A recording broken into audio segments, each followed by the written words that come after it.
Gobernadora sin visa. La gobernadora de Baja California, Marina del Pilar, aseguró que la decisión del Departamento de Estado de Estados Unidos de retirarle la visa es una medida administrativa y no una acusación.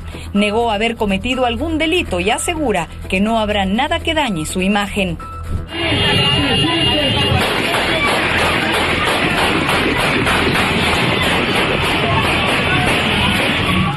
Segunda candidata asesinada. Ya suman 5 las víctimas del atentado en el que Yesenia Lara, aspirante de Morena a la presidencia municipal de Texistepec, fue asesinada a tiros en pleno acto de campaña. La gobernadora de Veracruz, Rocío Nales, solicitó el apoyo de la Secretaría de Seguridad Federal tras reconocer que se desató la violencia política en la entidad. Frontera cerrada. Estados Unidos suspendió las importaciones de ganado vivo desde México por la presencia del gusano barrenador en nuestro país. El Consejo Nacional Agropecuario prevé pérdidas por 11 millones de dólares diarios, mientras la presidenta Claudia Sheinbaum dijo que esperan un acuerdo pronto. Primer fin de semana. El Papa León XIV pasó su primer fin de semana como sucesor de San Pedro. Ya presidió su primera misa y recibió a los medios de comunicación. Mi compañero Alejandro Domínguez nos tiene las crónicas desde el Vaticano.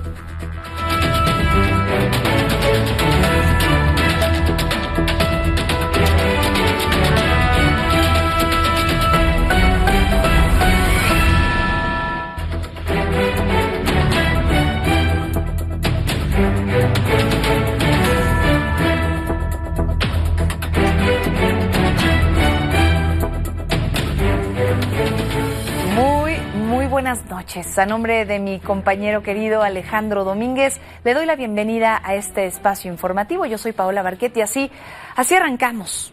El fin de semana, el gobierno de Estados Unidos le retiró su visa a la gobernadora de Baja California, Marina del Pilar, y a su esposo también, Carlos Torres. Esto se da al mismo tiempo en que el país vecino ha endurecido las medidas para quienes sean sospechosos de tener algún vínculo con la delincuencia. La gobernadora, en este contexto, dio a conocer sobre este retiro de su documento a través de sus redes sociales sin especificar los motivos, y hoy dio una conferencia en donde rechazó que haya cometido algún delito que motivara esa reacción. Los detalles nos los va a contar Said Betanzos. La gobernadora de Baja California, Marina del Pilar Ávila, y su esposo, Carlos Torres, se quedaron sin visa para entrar a Estados Unidos. Así lo revelaron ambos este fin de semana a través de sus redes sociales. Sin dar explicaciones del por qué el gobierno les habría revocado los documentos, ella aseguró que la situación se resolvería a favor de ambos. Mientras que su marido, encargado de proyectos estratégicos del Estado, sostuvo que era una cuestión administrativa y agregó que lamentaba que la gobernadora resultara afectada. A través de su vocería, la Embajada de Estados Unidos en México informó que no podía discutir los detalles sobre el retiro de la visa a la gobernadora y su esposo. Las reacciones no se hicieron esperar. Los morenistas cerraron filas con la gobernadora. El partido a nivel estatal y nacional, diputados, senadores y alcaldes de Baja California dijeron que contra ella no hay más que especulaciones infundadas e inventos por desprestigiarla, sobre todo desde el PAN. Todos aquellos que hacen del árbol caído leña indeseable nos parece muy ruin. Sin embargo, el PAN exigió a la mandataria renunciar al cargo y a la presidencia de la Conferencia Nacional de Gobernadores. Algunos afirmaron que es investigada, pero sin mostrar pruebas. Imagínense la organización más importante de gobernadores, presidida por una gobernadora que está en investigación. El caso es porque ya trascendió, hay una investigación en curso. Esta investigación por lavado de dinero e investigación también por colusión con la delincuencia organizada. Por su parte, y por el bien de Baja California, el sector empresarial pidió a la gobernadora explicar por qué le revocaron la visa. Que afecta la vida pública del Estado, afecta a su gobierno y ya afecta a su país. La tarde del lunes, la gobernadora habló. En un breve mensaje, anunció que una visa no la detendrá para cumplir su labor, aunque sea blanco de críticas sin fundamento. No le busquen No hay nada que esconder, no hay nada que averiguar para dañar mi imagen o la de mi persona. Para ser sincera, estoy sorprendida con esta situación. Desde Baja California para Milenio Noticias, Said Betanzos. Sobre este caso, la presidenta Claudia Sheinbaum dijo que va a pedir al gobierno de Estados Unidos información sobre los motivos que lo llevaron a quitarle las visas a la gobernadora y a su esposo, y precisó que el gobierno estadounidense no le envió alguna notificación sobre este tema. No tenemos ninguna notificación del gobierno de los Estados Unidos. Ayer lo supimos por el comunicado que emitió la propia gobernadora y vamos a esperar a recibir la información. No nos vamos a adelantar. Cualquier caso, que es lo que es importante, porque hay antecedentes, que el gobierno de los Estados Unidos informe. Eso es lo que se está solicitando, que informe si es que en particular sobre este caso y si tiene algunos otros casos y por qué en todo caso está retirando o por qué retiró estas visas y si tiene otros, pues por cuál es la razón. Entonces, eso es lo primero, la información. Entonces, tiene que haber información y después de la información, pues ya veremos qué es lo que están planteando. Porque hay otros casos en donde no me quiero adelantar. Vamos a esperar la información y después ya comentamos sobre el tema.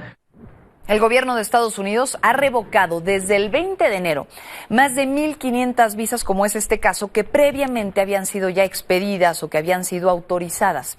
Entre las razones que han habido están, por ejemplo, apoyar a organizaciones terroristas, participar en actividades que amenazan la seguridad nacional o que amenacen los intereses de su política exterior. Mientras tanto, la violencia volvió a pegarle al proceso electoral en México. Anoche fue asesinada Yesenia Lara, candidata de Morena a la alcaldía de Texistepec, esto en Veracruz. Por el tema, ya se expresaron la gobernadora Rocío Nale y la presidenta Claudia Sheinbaum. Fluvio César Martínez nos cuenta.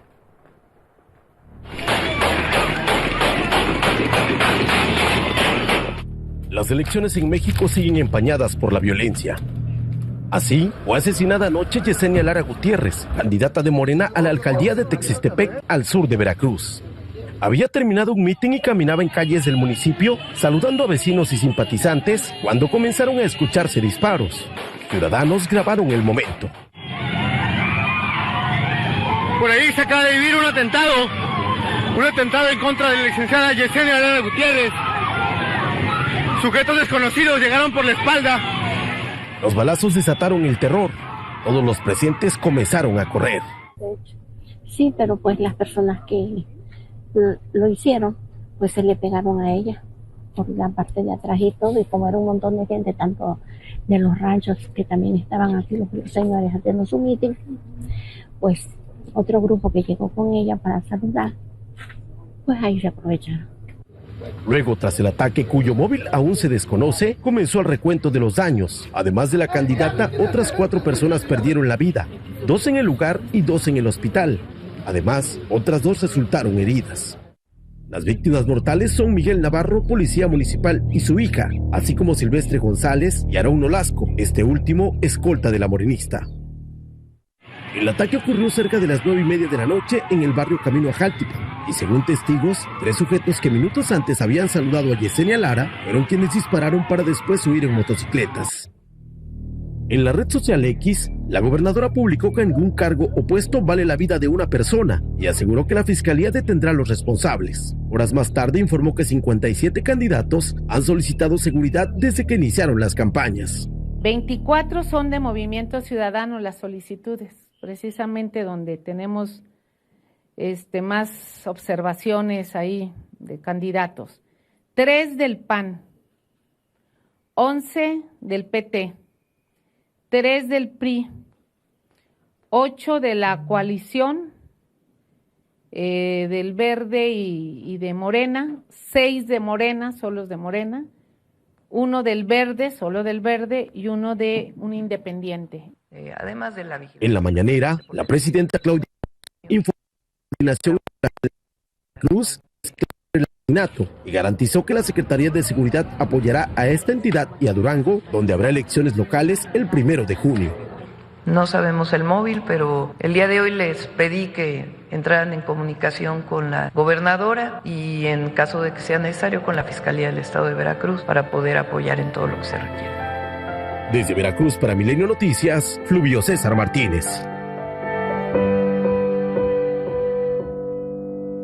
El asesinato de Yesenia Lara es el segundo contra un aspirante durante las campañas en Veracruz. A finales de abril, criminales asesinaron también a Germán Anuar, morenista, quien se postulaba para alcalde de Coxsiqui.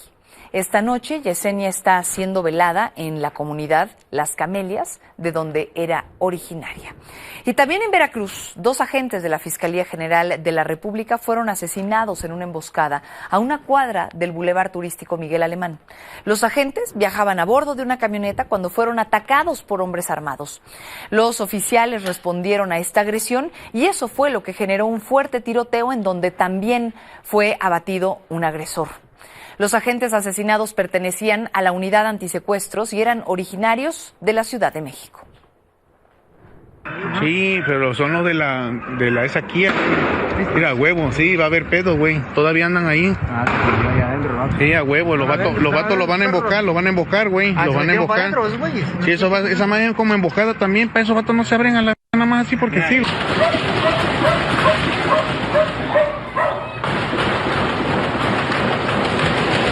La otra, jefe, la otra cuadra, se concentraron para la otra cuadra.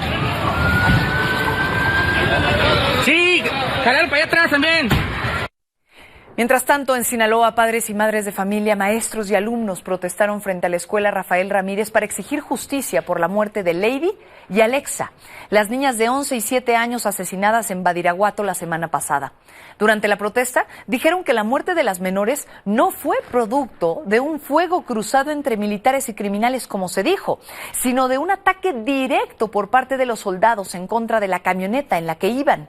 Aseguraron que sus familiares jamás recibieron la orden de detenerse y cuando se encontraron a los militares de frente, estos les dispararon. También se dio a conocer que el niño que resultó herido en esta agresión sigue en el hospital.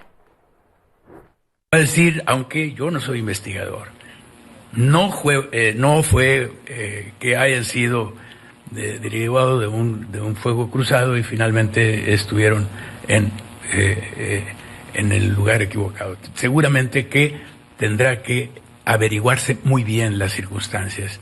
No podemos que el común se diga esto. ¿Por qué? Porque lamentablemente los enfrentamientos que hay entre los delincuentes y las autoridades normalmente nos han dado algunos resultados de víctimas colaterales.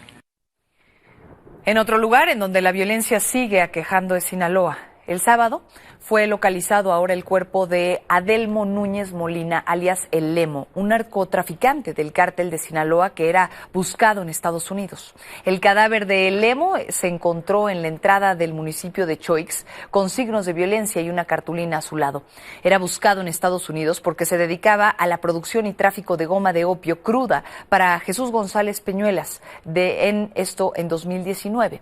La Fiscalía Federal del Distrito de Colorado acusó a Adelmo Núñez Molina de varios cargos de tráfico de drogas.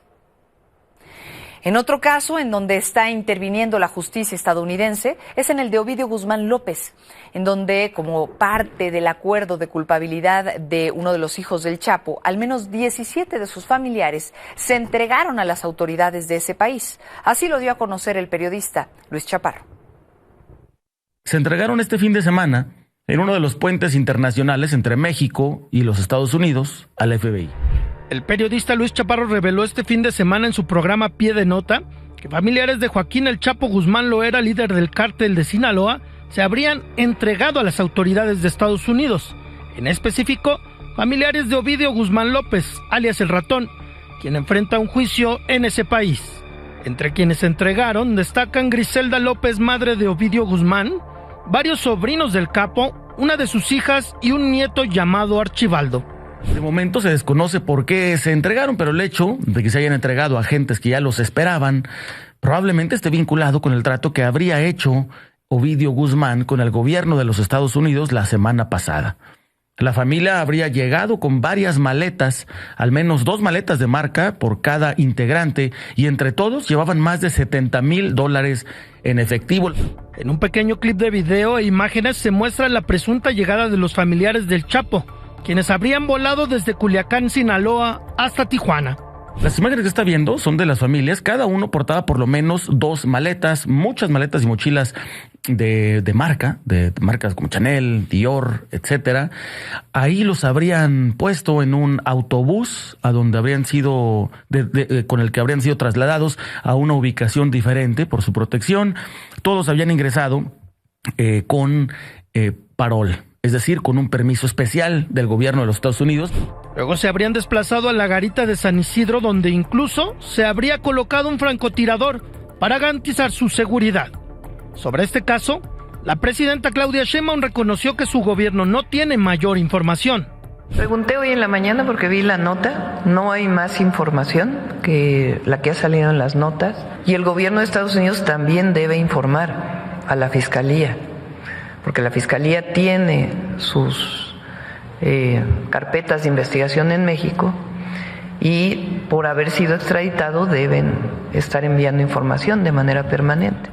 En octubre de 2024, la defensa de Ovidio y Joaquín Guzmán López, hijos de Joaquín El Chapo Guzmán, confirmó que están en negociaciones con las autoridades estadounidenses para alcanzar un acuerdo de culpabilidad por los cargos que se les imputa en una corte federal de Chicago a cambio de una pena reducida.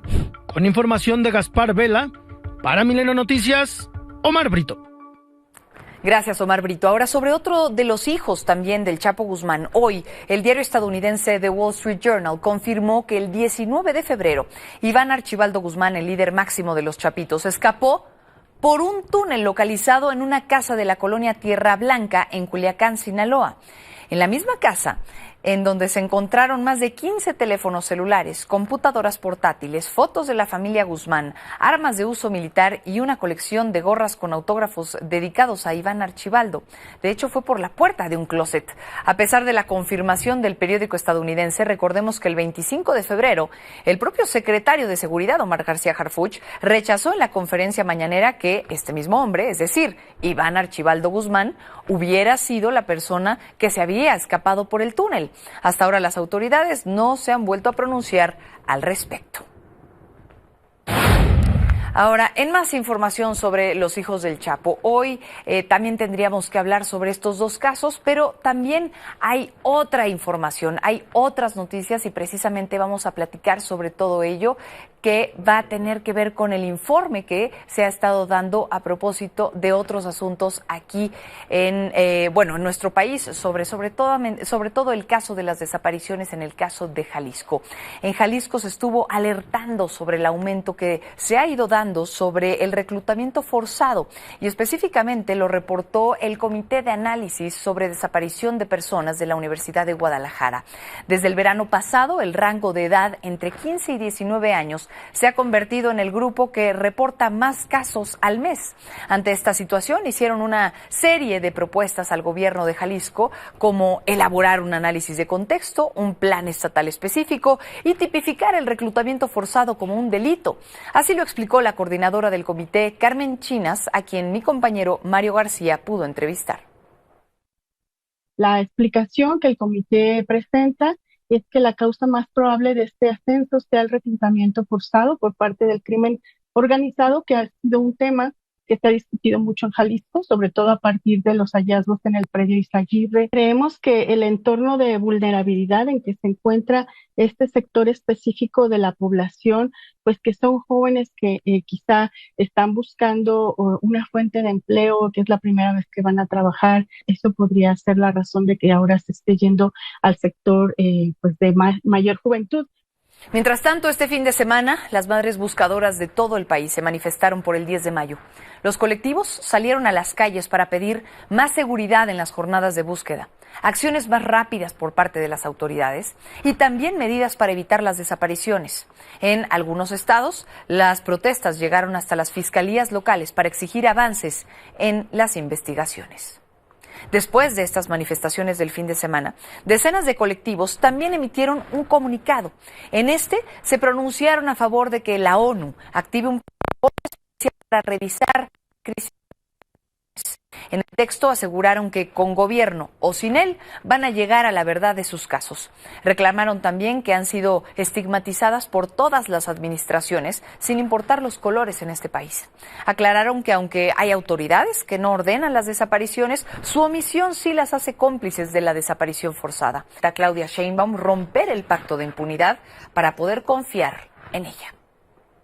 Y en este mismo contexto, hoy en San Luis Potosí, integrantes del colectivo Voz y Dignidad se colaron a la Fiscalía Estatal para poderse reunir con la fiscal Manuela García, y es que dicen que tuvieron que entrar por la fuerza porque aclaraban que el personal de seguridad de la Fiscalía les impidió el paso y, según relatan, algunas de ellas incluso fueron golpeadas. Momentos antes de esta situación, corrieron a un par de funcionarios de la Comisión Estatal de Derechos Humanos al acusarlos de falta de empatía. ¡Que se vayan! ¡Que se vayan! ¡Que se vayan! ¡Que se vayan! ¡No, no, no! ¡No son hechos aislados! ¡Las desapariciones son crímenes de Estado! ¿Qué van a pasar? ¡Tenemos derecho!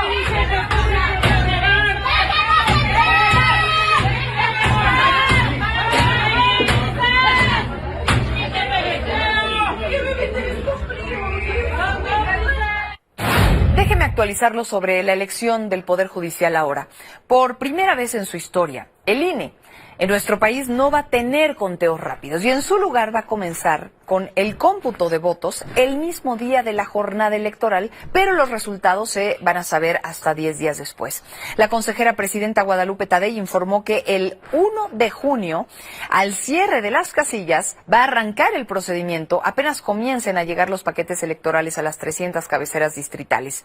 Entre las 11:30 y 11:40 de la noche se va a dar un primer reporte con el porcentaje de avance de cómputos, pero no de resultados. Esto marca una clara diferencia de las elecciones federales ordinarias, en donde los cómputos distritales inician el miércoles posterior a la jornada, pero en donde sí habría conteos rápidos que dan un poco más de certeza sobre los resultados inmediatos. A propósito de este proceso, el presidente del Senado, Gerardo Fernández Noroña, reprochó al INE no haber notificado al Poder Legislativo sobre su resolución de mantener las candidaturas no idóneas. Lo acusó de hacer todo para que el Congreso no impugne la decisión y le pidió al Instituto Mayor difusión de la elección judicial. Además, aprovechó para comparar este proceso electoral con hacer el amor. Uno, pues es un proceso nuevo y todo el mundo tiene dudas, es legítimo que las tenga, es sensato que así sea, es la primera vez que vamos a hacer algo, pero yo les insisto, yo no sé ustedes, pero yo tengo la impresión que nadie nos enseñó a hacer el amor y lo hicimos y yo creo que cada vez salió mejor en algunos casos, en otros no tanto, cada quien sabrá, no me meteré a investigar eso, pero de que uno logra hacerlo, lo logra hacer, ¿no? Entonces vamos a hacer el amor electoralmente el próximo 1 de junio en materia electoral y cada vez lo haremos mejor. ¿Qué le digo? En otras cosas, hoy se hizo la presentación formal del nuevo Instituto Transparencia para el Pueblo, que va a entrar en vez de las funciones del INAI. El viernes, la Secretaría Anticorrupción, que va a dirigir el instituto, formalizó ya la entrega-recepción institucional, en la cual participaron los ahora excomisionados del INAI.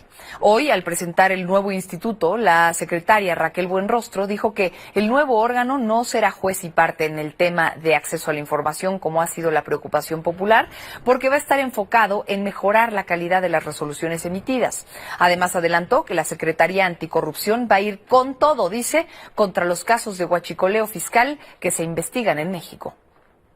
De los casos de huachicol, se los acabo de comentar, nosotros los metimos cuando estábamos allá en el SAT, entonces también obviamente les queremos dar seguimiento. Entonces nosotros no vamos a dejar nada, la instrucción de la presidenta es 0 tolerancia contra la corrupción y entonces vamos con todo, o sea, no vamos a darle seguimientos. Además el tema del huachicol es un tema fundamental porque le tiene impacto económico, de muy alto impacto económico y además de muy alto impacto en la seguridad nacional.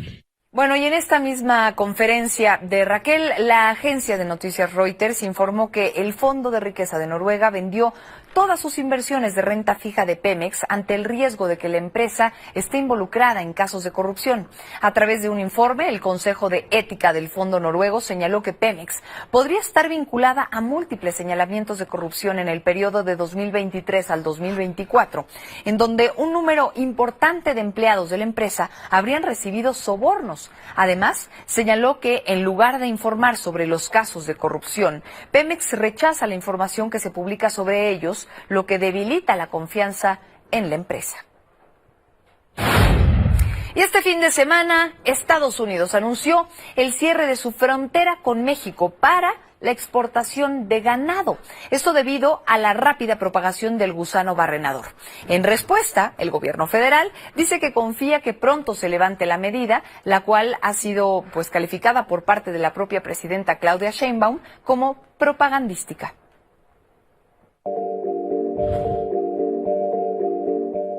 Este fin de semana, Estados Unidos cerró la frontera con México a la exportación de ganado durante 15 días, debido a la continua y rápida propagación del gusano barrenador, que recientemente se detectó en granjas remotas, con mínimo movimiento de ganado, incluso en zonas tan al norte como Oaxaca y Veracruz.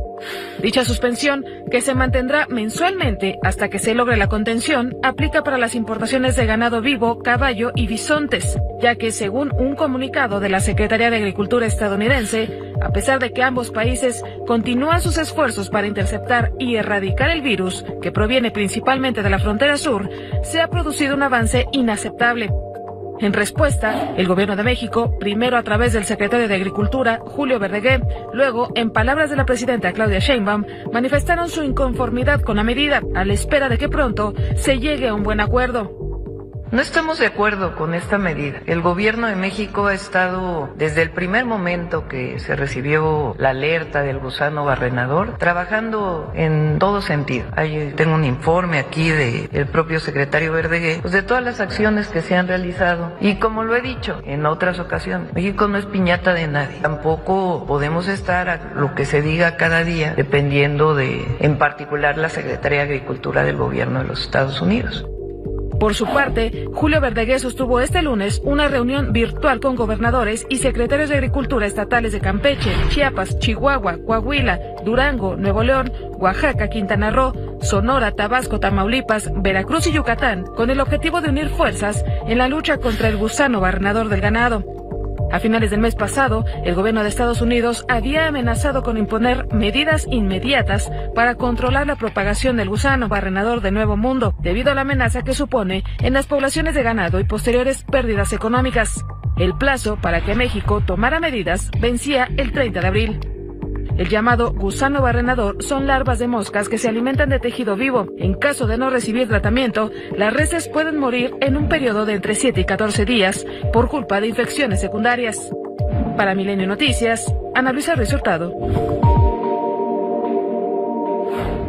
A propósito de las medidas económicas bilaterales, esta mañana el secretario de Economía, Marcelo Ebrard, estimó que el inicio del proceso de revisión del TEMEC podría darse hacia la segunda mitad de 2025. Esto lo dijo durante un foro organizado por la Confederación Patronal de la República Mexicana, la Coparmex. Destacó que este año podría ser benéfica para México y fue así como lo explicó. ¿Cuándo estiman que van a empezar la revisión del TEMEC? Más o menos es el tiempo que estoy estimando, es decir, el segundo semestre de este año. Eso puede ser conveniente para nosotros porque tendríamos ya claro cómo va a funcionar respecto a otras zonas del mundo, a otras regiones. Entonces, quieras o no, la realidad te va a llevar a integrar más tu región. Aunque originalmente tengas una idea más, digamos, Estados Unidos primero, necesitas a la región, tanto a México como a Canadá, para diferentes cosas, para poder competir con Asia. O sea, no puedes estar en los dos carriles, pero lo estimo que será en el segundo semestre. Y vamos a pasar a otros temas.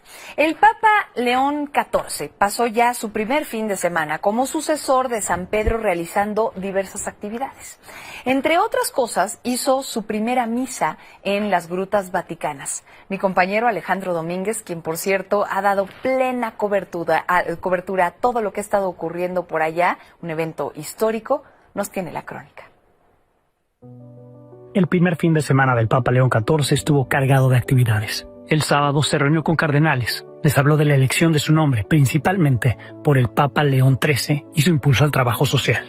E oggi la Chiesa offre a tutti il suo patrimonio di dottrina sociale per rispondere a un'altra rivoluzione industriale e agli sviluppi dell'intelligenza artificiale che comportano nuove sfide per la difesa della dignità umana, della giustizia e del lavoro. Por la tarde visitó a las afueras de Roma un templo agustino, orden a la que él pertenece, y acudió a Santa María la Mayor. Ahí visitó la tumba del Papa Francisco, gesto que al día siguiente tuvo con otros papas al oficiar misa en las catacumbas del Vaticano, donde muchos están enterrados, y lo hizo a un costado de la tumba de San Pedro. Su segunda presentación ante el mundo, luego del mensaje inaugural de su pontificado tras el Habemus Papam, era la oración dominical, que en periodo pascual el Regina Coeli sustituye al Ángelus. 100.000 personas acudieron y se mezclaron con bandas y grupos de música popular que participaron en el jubileo, con peregrinaciones a las basílicas mayores de Roma, incluida San Pedro.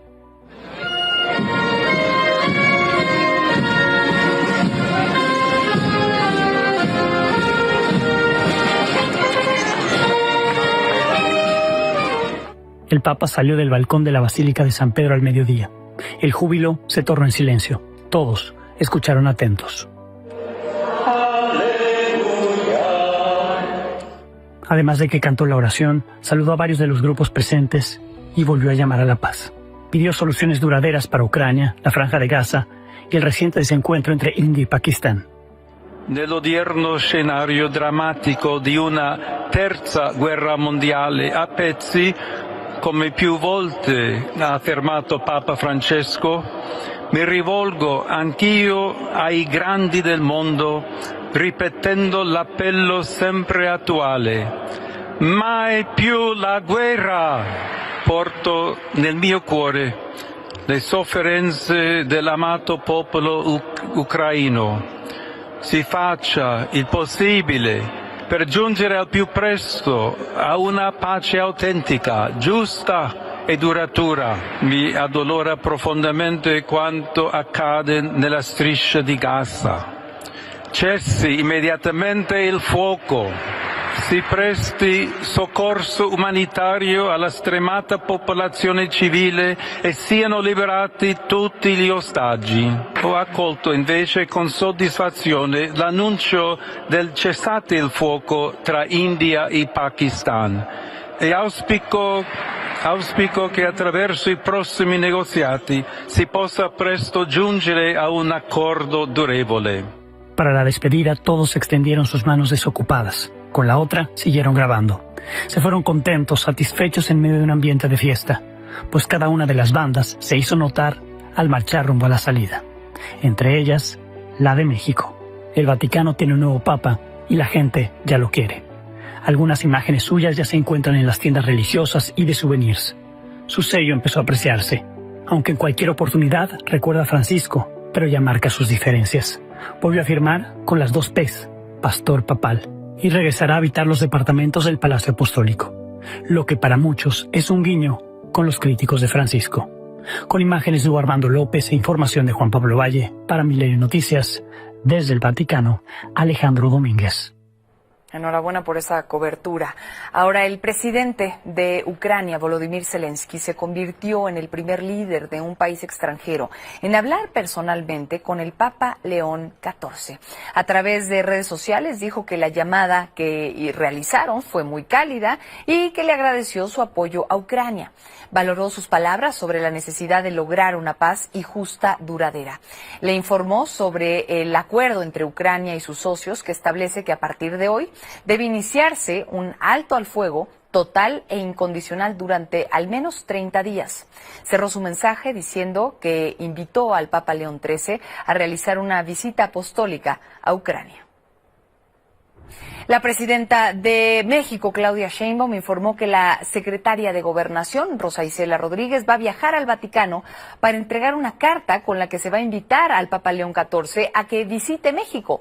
En la conferencia de prensa de Palacio Nacional, la presidenta señaló que la fecha de su visita a nuestro país sería definida por el propio pontífice.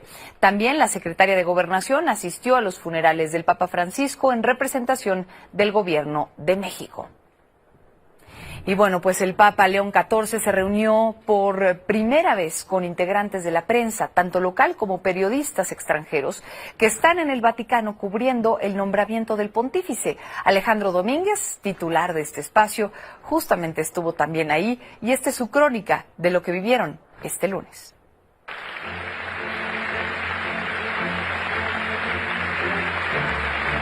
La audiencia del Papa León XIV con los medios de todo el mundo desplegados en Roma despertó un interés enorme de los que todavía nos encontrábamos este lunes en el Vaticano. Corrimos con suerte, comentaban algunos, cuando se anunció el encuentro con el nuevo Papa. ¿Se podrá hacer preguntas? ¿Puedo llevar algo para que lo bendiga? Es solo un mensaje, no se podrá hacer mucho, decían los más experimentados. No importaba, era la oportunidad de todos de estar ahí cerca, en un momento histórico. Al exterior de la puerta de ingreso se improvisó una larga fila desde las 8 de la mañana, 3 horas antes de que el Papa saliera a conocernos. La fila de pronto se convirtió en varias. Medios ordinarios que cubren siempre el Vaticano y los temporales, que solo estuvimos aquí estos días. Pasamos los filtros de seguridad, la reja que días antes cruzaban cardenales para sus reuniones previas al cónclave, y nos acomodamos dentro del auditorio Pablo VI. Una valla dividía el área de prensa ordinaria y temporal, y un pasillo en el centro impedía ir de un lado a otro. Quedé de un lado, tratando de estar lo más en el centro posible, pero me recomendaron cambiar de lado y estar justo junto al pasillo. Por ahí va a pasar el Papa, me dijeron. Poco antes de las 11 de la mañana, todos los presentes sacamos el celular. Buscábamos captar en video o en foto la primera aparición del Papa ante los medios de comunicación de todo el mundo. Entre los presentes no solo estaban los periodistas, algunos llevaban acompañantes y hasta familias. Además, sacerdotes especializados en comunicación o que dirigen agencias de noticias católicas y varias religiosas. Por eso, recibieron al Papa con aplausos. Good morning, and thank you for this wonderful reception. They say when they clap at the beginning, it doesn't matter much. If you're still awake at the end and you still want to applaud, thank you very much. El mensaje preparado no buscaba impactar al mundo como los pronunciados en días previos, sino a los ahí presentes y a quien se sintiera aludido, sobre cómo comunicar, informar, dar voz en función de la paz. Chiamando ciascuno all'impegno di portare avanti una comunicazione diversa, che non ricerca il consenso a tutti i costi, non si riveste di parole aggressive, non sposa il modello della competizione, non separa mai la ricerca della verità dall'amore con cui umilmente dobbiamo cercare. Dobbiamo dire no alla guerra delle parole, delle immagini. Dobbiamo respingere il paradigma della guerra. Per questo, ripeto a voi oggi, l'invito fatto dal Papa Francesco nel suo ultimo messaggio per la prossima giornata mondiale delle comunicazioni sociali. Disarmiamo la comunicazione da ogni pregiudizio, rancore, fanatismo e odio. Purifichiamola dall'aggressività. Non serve una comunicazione fragorosa, muscolare, ma piuttosto una comunicazione capace di ascolto, di raccogliere la voce dei deboli che non hanno voce. Disarmiamo le parole e contribuiremo a disarmare la terra. Per questo vi chiedo di scegliere con consapevolezza e coraggio la strada di una comunicazione di pace. Habló de los periodistas que son prisioneros de guerra y los que cubren el conflicto en campo. Permettetemi allora di ribadire oggi la solidarietà della Chiesa ai giornalisti incarcerati per aver cercato a raccontare la verità. E con queste parole anche chiedere la liberazione di questi giornalisti carcerati. La Chiesa riconosce in questi testimoni, penso a coloro che raccontano la guerra anche a costo della vita, il coraggio di chi difende la dignità, la giustizia e il diritto dei popoli a essere informati, perché solo i popoli informati possono fare scelte libere. Convocó a resguardar las libertades de expresión y prensa. Citando a San Agustín, habló de cómo aspiramos a vivir buenos tiempos. La Chiesa deve accettare la sfida del tempo e allo stesso modo non possono esistere una comunicazione, un giornalismo fuori dal tempo e dalla storia. Come ci ricorda Sant'Agostino, che diceva: viviamo bene e i tempi saranno buoni. Noi siamo i tempi. Considero crucial el lenguaje, las palabras que se usan para comunicar y el uso responsable de la tecnología, como la inteligencia artificial.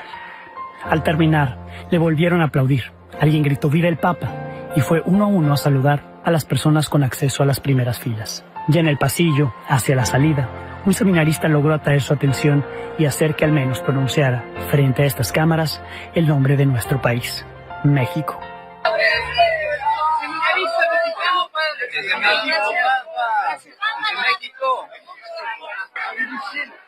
¿Qué tal? ¡Wow! Sí, no, espectacular. Qué honor, qué honor. Como persona, como sacerdote y como periodista ha sido un aliento para mí ver hoy al Papa, que lo acabamos de conocer, que hemos estado informando sobre él también aquí en Milenio. Ha sido una palmadita en la espalda, un aliento. Ha sido cortito, pero no siempre lo largo deja tanta impacto, a veces también lo profundo, y este ha sido el caso. Pues uno puede preparar mil cosas y al final sale lo que tiene el corazón. A mí se me salió eso precisamente porque el domingo ayer en el Regina Coeli él mandó un mensaje a las vocaciones diciendo a los jóvenes que no tengan miedo. Y yo siempre dije, pues padre, sacerdote, seminarista mexicano, y bueno, como que automáticamente vino, me pude saludar. Igual como decía el padre Mújica, pues fue un momento muy breve, pero que fueron como 3 horas al mismo tiempo, ¿no? Entonces muy padre, y como seminarista, como religioso, pues muy honrado de poder saludar al Santo Padre. Con imágenes de Hugo Armando López para Milenio Noticias, desde el Vaticano, Alejandro Domínguez. Con esta maravillosa crónica hacemos una pausa, volvemos con más. La tarde-noche de este domingo, un sismo de 4.5 grados sacudió a Montemorelos, Nuevo León. El director de Protección Civil Estatal, Eric Cavazos, aseguró que siguen con las revisiones pertinentes en los domicilios para detectar o descartar afectaciones, porque ya van 22 casas con daños leves. En redes sociales han circulado varios videos de cómo se vivió este temblor.